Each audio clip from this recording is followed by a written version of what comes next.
Apa perasaannya Bung Toel dimusuhin fans timnas? Perasaannya dimusuhi fans timnas biasa aja.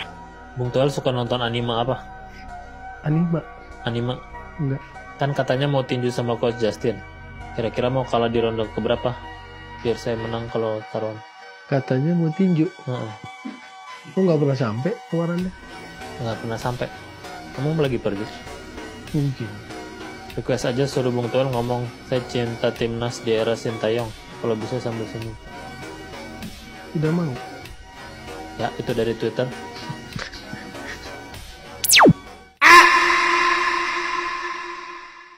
Ada sebagian orang yang nggak senang ketika timnas U17 berhasil menumbangkan Korea Selatan. Sampai muncullah istilah menang hoki. Kenapa seperti itu? Ya, karena Korea Selatan itu sangat mendominasi pertandingan ya. Korsel punya peluang tembakan totalnya 21. Bandingkan dengan Indonesia yang hanya 5. Akurasi umpan 82% berbanding 69% Indonesia. Ball position 68% berbanding 32% Indonesia. Makanya kelompok orang-orang itu bilang Indonesia menang hoki. Sini aku kasih tahu. Sepak bola menyerang itu bukan segalanya. Total football bukan segalanya. Jangan karena digiring oleh beberapa pandit yang anti sama sepak bola bertahan, kalian ikut-ikutan anti sepak bola bertahan. Inter juara Liga Champions 2010 itu pakai sepak bola bertahan. Chelsea juara Champions 2012 pakai sepak bola bertahan. Italia dapat 4 piala dunia sepak bola bertahan. Disitulah cerdasnya Nova Arianto. Dia tahu Korea memiliki keunggulan secara kualitas, secara fisik, secara tinggi badan. Makanya dia pakai sepak bola bertahan dengan mengandalkan counter. Harusnya kalian jangan bilang Indonesia menang hoki. Harusnya kalian senang dong, kan Indonesia yang menang. Pagi ini di media Korea Selatan itu viral itu berita Indonesia tumbangkan negara mereka. Ingat ya, sepak bola menyerang bukan segalanya. Salam, Dimate. STY singkatan dari apa? Suka Toel ya. Tolol gitu. Oh, Loh, kok ke situ? si Theo masa nggak bisa sih? Terus kenapa harus tolol? Ya iyalah, orang berprestasi gitu. Timnas U17 menang, Bung Toel kena sindiran netizen bola. Timnas U17 Indonesia sukses mengalahkan Korea Selatan 1-0 pada laga grup C Piala Asia U17 di Jeddah. Gol tunggal Evandra Florasta di menit 90+2 menjadi penentu 3 poin yang diraih Garuda Asia. Kemenangan ini membuat netizen menyindir Bung Toel karena pernyataannya sebelumnya.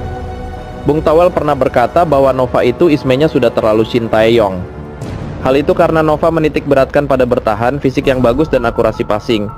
Ini mirip filosofi yang dianut oleh mantan pelatih timnas, Shin Tae-yong. Sekarang netizen memberikan bukti bahwa formula Nova efektif membungkam Korea Selatan.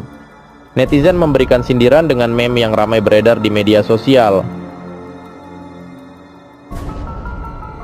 Gua akhirnya tersadarkan warisan paling berharga peninggalan Sintayong adalah warisan bertahannya itu bagus banget. Baik timnas senior dan timnas junior, lini pertahanannya beneran anti gedor. Dan bisa dilihat Coach Nova bener-bener nerapin taktiknya Sintayong. Mulai dari skema formasi yang diturunkan 3-4-3 mirip Sintayong. Serta gaya mainnya yang pragmatis juga mirip banget dengan Sintayong. Positifnya bisa kita lihat pertahanan beneran solid dan kita bisa manfaatin peluang dari jeleknya finishing Korea Selatan. Sementara itu dari sisi sebaliknya sangat kelihatan banget ya dari fisiknya, gizinya, bahkan basic skill seperti passingnya itu kita masih kurang dan masih belum bisa bersaing di Asia. Lalu yang kedua itu adalah masalah decision makingnya, masih banyak sering ragu, grogi, bahkan salah passing dan sering banget hilang bola. Dan mungkin pada bilang mainnya jelek padahal mainnya bagus kalau dilihat dari sisi bertahannya. Karena pada akhirnya kembali lagi ke taktiknya yang ingin main bertahan. Karena kita tahu Korea Selatan itu sangat ngeri pada saat transisi dari bertahan ke menyerangnya. Kalau kita nggak punya pertahanan berlapis itu pasti bakal gampang banget dijebol. Dan bisa gue simpulkan itu adalah strategi yang tepat untuk lawan yang tepat sekaliber Korea Selatan.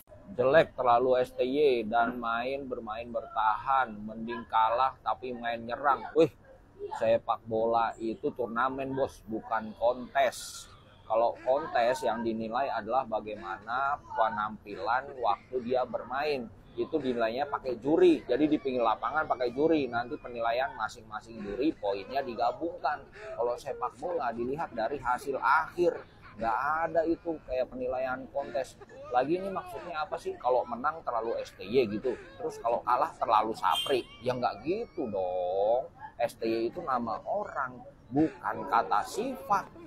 Kalau menang terus disebut STY, kalau kalah terus disebut Sapri, wah berarti ya ente mengecilkan Coach Sapri dong. Coach Sapri juga bagus, cuma memang pola latihan dan pola mainnya beda-beda. Mau pelatih sehebat apapun juga kalau hasil akhirnya menang, dia tetap akan bawa pulang hasilnya. Kayak misalnya Carlo Ancelotti, Real Madrid main di final misalnya, mainnya jelek tapi menang, tetap aja pialanya dibawa pulang. Walaupun di konferensi pers nanti dia mengakui keunggulan permainan lawan, tetap aja piala mah nggak dikasih ke yang main cantik.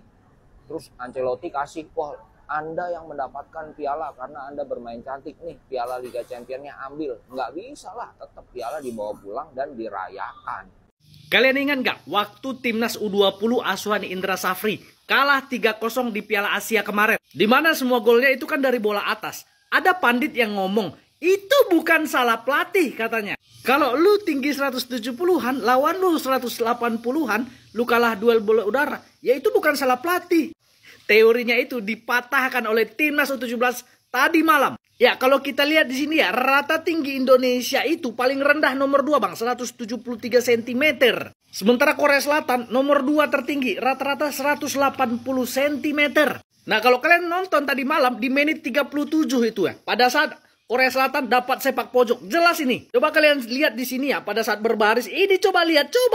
Pendek-pendek ini pemain timnas kita ini. Tengok pemain Korea Selatannya, tinggi-tinggi semua mereka. Tapi kenapa bisa Indonesia meredam Korea? Nggak bisa Korea Selatan memanfaatkan tinggi badan. Ya berarti karena instruksi pelatih. Artinya teori si pandit itu terbukti nggak? Nggak terbukti teorinya. Orang kalau udah pemuja total football ya begitu. Yang penting main menyerang. Terdiam itu pandit sekarang. Tapi congrats untuk timnas Indonesia. Selamat atas kemenangannya. Kita hanya butuh satu kemenangan lagi. Kita akan ke Piala Dunia U17. Salam Di Matteo. Jadi timnas U17 Indonesia kemarin berhasil menang lawan Korea. Dan peluang kita untuk ke Piala Dunia U17 itu jadi terbuka lebar. Regulasi baru untuk Piala Dunia yang sekarang. Itu tadinya 24 tim yang ikutan pesertanya. 24 negara. Nah sekarang itu dirubah jadi 48. Jadi emang jatahnya tambah banyak. Asia jatahnya ada 9, termasuk Qatar yang nanti akan jadi tuan rumah. Indonesia kemungkinan besar bisa jadi salah satu peserta untuk ikutan Piala Dunia U17. Syaratnya gampang banget.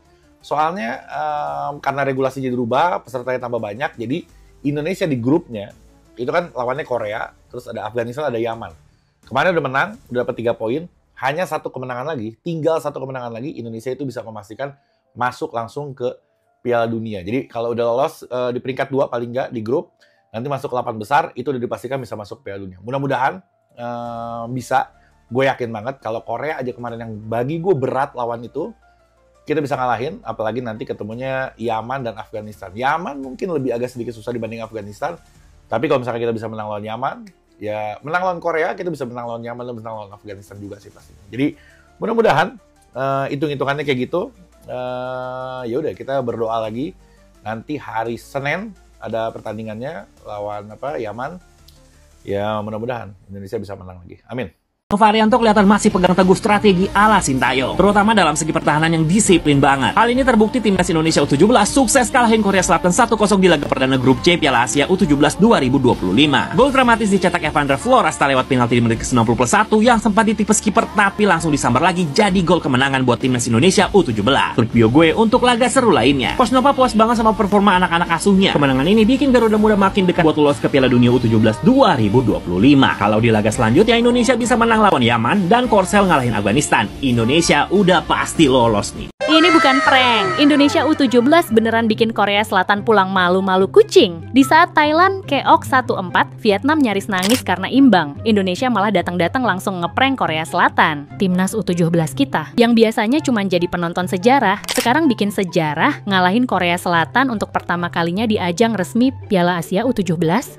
Padahal dari awal ditekan terus di gaspol Korea. Tapi anak-anak Garuda malah santai. Parkir bus dulu kayak biasa, terus nyerang sekali, dapat penalti di injury time. Evandra Floresta sempat gagal penalti, tapi bola muntah langsung disambar kayak rebutan gorengan buka puasa. Gol, 1-0 buat Indonesia. Thailand dibantai, Vietnam ngaku puas seri. Indonesia duduk manis di posisi 2 grup C. Masih punya peluang ke Piala Dunia. Nggak kayak yang lain, udah nyari tiket pulang dari sekarang. Thailand udah kalah, kena kartu merah, dan cuma bisa nyetak gol lewat anak MU. Next match lawan Yaman. Jangan kasih kendor, bocil-bocil Garuda lagi on fire. Piala Dunia, tunggu kami ya! Jangan lupa komen biar bocil Garuda makin semangat. Timnas Indonesia sekarang beda dengan dulu. Sekarang sudah, kalau menurut gue, mendapatkan attention yang sangat baik, sangat besar dari dunia ya. Terutama dari media-media juga sudah mulai menyorot. Kemarin ada pandit yang bahkan sampai diserang, panditnya dari Belanda. Jadi worldwide ini sudah mulai ngomongin tentang timnas Indonesia karena banyaknya pemain, ya terutama pemain diaspora yang bermain di Eropa, bermain untuk timnas Indonesia, tentu saja mendongkrak secara popularitas dan juga secara kualitas. Dan salah satunya adalah media One Football mengabarkan bahwa market value pemain-pemain Indonesia yang berkarir di luar negeri ini paling besar adalah Mesut Ozil dengan 7 juta euro. Tapi Mesut Ozil juga sering dikatain, ya sudahlah mau gimana lagi jadi Mesut Ozil ya. Padahal dia punya market value paling tinggi, tapi dibilang nggak nasionalis, ya serahlah. Emil Laudero di peringkat 2 ini juga sering dikatain, padahal bapaknya yang begitu, tapi dia kena juga. Sampai dibilang kiper jelek, ya sudahlah. JZ, Venezia, Kapten Kevin Dix, Copenhagen yang akan main nanti itu Borussia Mönchengladbach, dan terakhir Calvin Verdong dengan NEC Nijmegen ya, dengan 2,5 juta euro. Oke, jadi semoga bukan hanya market value yang semakin meningkat karena Mesut Ozil kan masih pemain muda ya, masih bisa meningkat lagi, tapi juga secara prestasi bagi timnas Indonesia terus meningkat dan terus bisa disorot atau mendapatkan perhatian dari dunia, karena itu sangat penting untuk tentu saja perkembangan sepak bola kita yang jauh lebih baik. Oke? Segitu dulu. Bung Toel ini agak rada-rada ya. Dia tuh ngejek mantan pelatih timnas sepak bola Indonesia atau Sintayong dengan kalimat memang cocoknya jualan. Ini dilontarkannya pada postingan STY yang sedang promosi sebuah makanan yang di-endorse oleh salah satu restoran. Wajah STY yang lagi promosi itu di-capture dan di-upload di Instagram story-nya Bung Toel beserta kalimat memang cocoknya jualan beserta emoticon senyum lebar. Buat yang belum ngeh, Bung Toel ini adalah komentator sepak bola yang sering diomongin gara-gara kenyinyirannya terhadap STY dan para pemain naturalisasi. Nama aslinya Tommy Welly. Buat dia, STY dan pemain naturalisasi itu nggak bawa berkah buat Indonesia. STY sendiri kan sudah dipecat dari PSSI. Karena itu banyak pecinta bola yang kesal kalau sekarang Toel masih juga nyinyirin STY. Yang komentar misalnya akun X @UTD_Fokus_Indonesia 14 Januari lalu. Dengan ketus dia bilang, "Nih orang jahat banget. Gue orang pertama yang ketawa kalau dia kena karma." Beberapa netizen lain menilai bahwa komentar Toel terlalu berlebihan dan menyerang STY secara pribadi. Ada pula pengamat olahraga @Ainurrohman yang nulis Sintayong pernah bilang, orang-orang yang tidak menyukainya seperti Toel ini penting untuk mendukung kemajuan sepak bola Indonesia. Tapi ternyata makin hari saat nyinyirannya makin bermutu rendah di luar konteks sepak bola, Toel ini memang gak relevan, tendensius. Jadi semakin jelas kalau selama ini emang ada faktor kebencian secara personal yang akhirnya merusak faktor objektivitas dari opini yang dia sampaikan. Ujar akun @odolidolngidol. Bahkan mantan asisten pelatih timnas Yong Seok-so alias JJ turut membela STY di Instagramnya dan mengaku geram atas kelakuan Bung Toel. "Tolong jaga etika sama beliau setidaknya," kata JJ di Instagram story-nya. "Di mata Anda bisa tidak baik dan memang akhirnya sudah tidak di sini, tapi apa masih puaskah?" Lanjutnya sambil menandai akun Bung Toel. Bung Toel sendiri emang beberapa kali melontarkan kritikan ke STY. Misalnya soal kritikan terkait banyaknya pemain naturalisasi yang menurutnya membuat para pemain lokal cuma jadi pajangan aja. Dia juga pernah berkomentar bahwa seharusnya ketua PSSI langsung memecat STY karena performa timnas Indonesia yang terus menurun. Bung Toel bahkan pernah menuduh bahwa STY ini menggunakan buzzer untuk menyerangnya dan dan keluarganya di media sosial. Bung Toel pernah menyebut STY disuapin Erick Thohir saat memperebutkan posisi 8 besar Piala Asia U23 2024.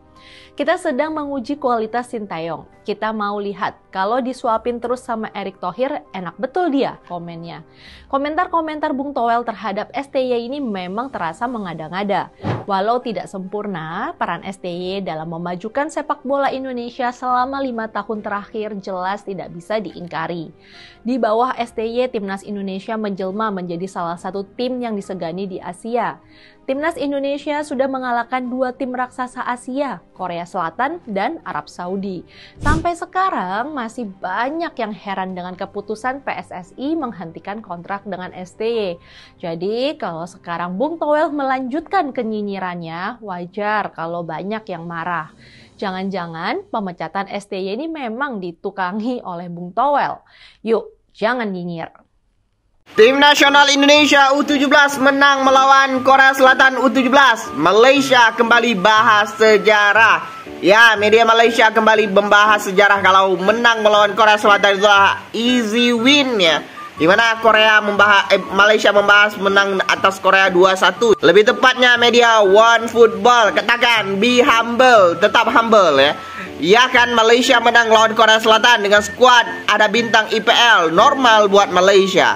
Ya, mereka menang 2-1 di Asian Games Indonesia, Jakarta Palembang ya. Mereka mengukir sejarah Malaysia bisa menang lawan Korea Selatan. Di mana menurut media Malaysia One Football, kemenangan melawan Korea Selatan biasa saja, tidak usah heboh-heboh karena Malaysia pernah menang 2-1 ya. Padahal saat itu ada bintang Sung Hyun Min dan beberapa teman-temannya lain yang bermain di IPL. Mereka lebih bangga mengungkit sejarah. Tapi gimana menurut kalian? Tulis pendapat kalian di kolom komentar. Let's go.